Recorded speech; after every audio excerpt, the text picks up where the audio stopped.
Hello everyone, welcome back to my channel. আমি তন্দ্রা চক্রবর্তী। বুঝতেই পাচ্ছেন আজ একটা ট্রাভেল ব্লগ নিয়ে চলে এসেছি। 3 দিনের ছুটিতে আমরা গেছিলাম ওড়িশার গোপালপুর।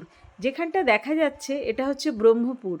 এটা ওড়িশার ব্রহ্মপুরে নেমে সেখান থেকে গোপালপুর যেতে হবে। আগে যেটাকে বেরহামপুর বলা হতো, এখন সেটাকেই ব্রহ্মপুর বলা হয়। আমরা এসেছিলাম হাওড়া থেকে এসএমভিটি সুপারফাস্ট এক্সপ্রেসে। এখন বাইরে থেকে একটা ক্যাব বুক করলাম, যেটা গোপালপুর যেতে 600 টাকা নেবে। আমরা ক্যাব বুক করে চললাম গোপালপুরের দিকে। দেখতেই পাচ্ছেন বেশ বৃষ্টি হচ্ছে বাইরে, আর দেখানোর কিছু নেই। আমরা পৌঁছে গেছি। আমরা গুগল থেকে সার্চ করে এই হোটেলের অ্যাড্রেস, ফোন নাম্বার সব পেয়েছিলাম এবং অন স্পটই আমরা বুকিং করি। হোটেলে ঢুকে পড়েছি আমরা। এখানে চেক ইন হচ্ছে। দূর থেকে দেখা যাচ্ছে একেবারে সি বিচের ওপরে হোটেল সি পার্ল। সত্যি এত মন ভালো হয়ে গেল, দুর্ধর্ষ লাগছে। দেখুন, আমরা চলে এসেছি হোটেলের ব্যালকনি থেকেই, একদম বলা যায় বিচের ওপরেই। ভীষণ শান্ত নির্জন জায়গা ভেবেই আমরা এখানে রেস্ট নেব বলে এসেছিলাম। মনে হচ্ছে ঢুকেই আমাদের ঠিক জায়গাতেই আমরা চলে এসেছি। কিন্তু বৃষ্টি পড়ছে ঝিরঝির করে। যখন আমরা নেমেছি তখন থেকেই শুরু হয়েছে। এটা ছিল জুলাইয়ের 4 তারিখ। আমরা রুমে ঢুকে পড়েছি। রুমটা দেখুন এবার। রুমটা থেকে কি সুন্দর করে সমুদ্র দেখা যাচ্ছে, দেখুন জানলা দিয়ে। দারুণ না? একেবারে দেখুন কি দুর্ধর্ষ সমুদ্র দেখা যাচ্ছে একদম রুমে বসে। দেখুন বেডটা দেখিয়ে দিচ্ছি। বেডে শুয়ে শুয়ে পুরো যদি আপনি পর্দাটা সরিয়ে দেন, পাপান সরা, পুরো পর্দা সরালে কিন্তু একেবারে খুলিনি আমরা। ওই দরজাটা খোলো, ওখান দিয়ে একটা ব্যালকনি রয়েছে। আসুন, আমরা এসেছি জাস্ট রিল্যাক্স করতে, সেরকম কিছু না। দেখুন ব্যালকনিটা দিয়ে এই যে আমরা দাঁড়িয়ে পড়লাম। একদম কোথাও যাওয়ার দরকার নেই। হোটেলের পজিশন মানে ফ্যান্টাস্টিক, অসাম, দারুণ দারুণ। এদিকটা দেখিয়ে দাও, এই ভিউটা। হোটেলটা আমরা ভাবিনি এত ভালো পজিশন। ট্রেন অনেক লেট থাকায় আমাদের লাঞ্চ টাইম হয়ে গেছিল, কিন্তু চারিদিকে সেরকম কিছুই আমরা হোটেল পাচ্ছিলাম না। দেখলাম এই হোটেল বালাজি নামেই একমাত্র হোটেল। ভেতরে ঢুকে পড়লাম আমরা ছাতা নিয়েই। আশেপাশে কোনো সেরকম ভালো খাবার হোটেল পেলাম না। ঢুকে দেখলাম চারপাশটা বেশ পরিষ্কার পরিচ্ছন্ন। খাবারগুলো নিলাম যেরকম ওনাদের সিস্টেম, বেশ টেস্টি ছিল। ক্র্যাবও নিয়েছিলাম প্রথম দিন। রেট চার্টগুলো টাঙিয়ানো রয়েছে, তারই ছবি তুলে শেয়ার করে দিলাম। যদি আপনারা আসেন কেউ, এখান থেকে দেখে নিতে পারবেন কীরকম। খাওয়া দাওয়ার পর এবার এই যে আমাদের হোটেল সি পার্ল দেখা যাচ্ছে, তার পাশটা দেখিয়ে দিচ্ছি। একদম পাশেই নেমে হোটেলের ভেতর দিয়েও নামা যায়। তো আমরা চারপাশটা একটু ঘুরে দেখে নিলাম এবং নেমে পড়লাম সমুদ্রে স্নান করব বলে। খুব সুন্দর ঢেউ ছিল, বিশাল বড় বড় ঢেউ। আর সবচেয়ে যেটা ভালো লাগছিল, একদম ফাঁকা সমুদ্র তট, দারুণ। এবার রাতের দিকে আমরা বেরিয়ে পড়েছিলাম একটু হাঁটতে। হেঁটে চারিদিকে দেখলাম কীরকম। এটা ইয়ামিজ বলে একটা রেস্টুরেন্ট ছিল, যেটা সত্যিই খুব ভালো লাগছিল। আমরা খেয়েও ছিলাম। পাশেই কিছু গেস্ট হাউস রয়েছে, কিছু রিসর্ট রয়েছে, যেগুলো এই যে আমরা দেখাচ্ছি। এগুলো আমরা চারিপাশটা ঘুরে ঘুরে দেখছিলাম কেমন। এটা আরেকটা সাইড। আমরা যেখানটায় ছিলাম তার থেকে বেশ কিছুটা দূরে, আধ কিলোমিটার থেকে 1 কিলোমিটার দূরে হবে। আগে মনে হচ্ছে এই দিকে সি বিচটা জমজমাট ছিল। এখন আমরা যে দিকটায় রয়েছি এটা হচ্ছে এই সাইডটা। পুরোটা আমরা ঘুরে ঘুরে দেখলাম এবং ওই ইয়ামিজেই আমরা কিন্তু ডিনার করেছিলাম। খুব ভালো ছিল খাবারের টেস্ট, ভীষণই ভালো ছিল। জগন্নাথের উল্টো রথও আমরা কিন্তু এখানে দেখেছিলাম। একটা সুন্দর জগন্নাথ মন্দির ছিল, সেখানেই আমরা উল্টো রথও দেখেছিলাম। সেটা আর এখানে দিলাম না। এরপর একটা খুব সুন্দর বিজু পার্ক বলে একটা পার্ক, তার ভেতরটা দেখাচ্ছি। খুবই সুন্দর ছিল। এটা পরের দিন সকালে আমরা হাঁটতে হাঁটতে গিয়ে দেখেছিলাম। খুব মনোরম পরিবেশ, ভীষণ ভালো লাগছিল, ভীষণ পরিষ্কার পরিচ্ছন্ন। মানে আমাদের যে এত ভালো টাইম স্পেন্ড হয়েছিল বলার কথা নয়। আপনারা যদি নির্জন পছন্দ করেন 2-3 দিনের জন্য কিন্তু গোপালপুর ঘুরেই আসতে পারেন। অনেক পুরনো কিন্তু খুব সুন্দর।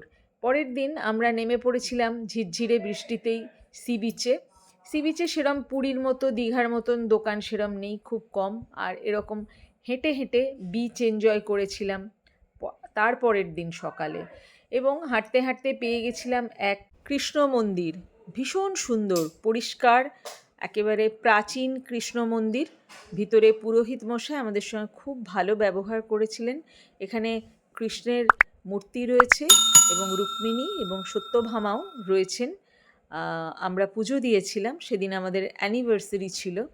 আমরা সকালে উঠে এই মন্দিরে পুজো দিয়ে ভীষণই সন্তুষ্ট হয়েছিলাম এবং আশীর্বাদ নিয়েছিলাম ঈশ্বরের। এখানে গরুড় রয়েছেন ঠিক মুখোমুখি, একেবারে একদিকে ভগবান শ্রীকৃষ্ণ আর অন্যদিকে গরুড়। এরপর আমরা চলে গেছিলাম কিন্তু সাইট সিইংয়ে। সাইট সিইং করেই আমরা ফিরে এসেছিলাম।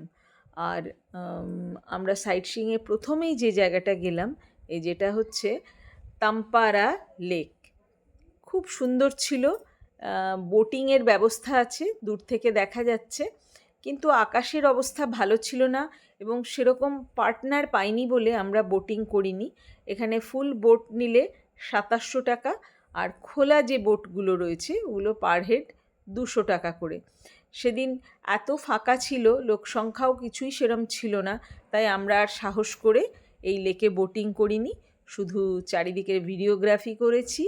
বাইরে একটুখানি দাঁড়িয়ে কিছু স্ন্যাক্স কফি টফি নিয়েছিলাম। চারিপাশটা দেখে আমরা চলে গেছিলাম পরবর্তী ডেস্টিনেশন, সেটাও কিন্তু একটা লেক। সেই লেকের নাম রম্ভা লেক। এখানে আমরা পৌঁছে গেছি। রম্ভা লেকেও দারুণ সুন্দর, খুবই সুন্দর। এটা ওটিডিসির, ওড়িশা ট্যুরিজম ডেভেলপমেন্ট কর্পোরেশন, ওটিডিসির থেকেই এটাকে পরিচালনা করা হয়। ওখান থেকেই টিকিট দেওয়া হয় এবং সেখানে 2 রকমের ভাগ আছে। একটা 2100 টাকায় 3টে স্পট দেখায় আর 1400 টাকায় 2টো স্পট। তো এখানে আমরা কয়েকজন মিলে ঠিক করেছিলাম একটা ছোট্ট ট্রিপ করে নেওয়ার পর আমরা ওটিডিসির হোটেলের ভিতরেই ঢুকে ওখানে লাঞ্চের প্রি বুকিং করতে হয়। আগেই লাঞ্চ অর্ডার করে আমরা গেছিলাম ট্রিপে। তো আসার পর ভীষণ পরিষ্কার পরিচ্ছন্ন খাওয়ার ব্যবস্থা এবং বেশ পকেট ফ্রেন্ডলি অথচ টেস্টি। ওটিডিসির খাবার কিন্তু ভীষণ সুন্দর, আমরা খুব এনজয় করেছিলাম।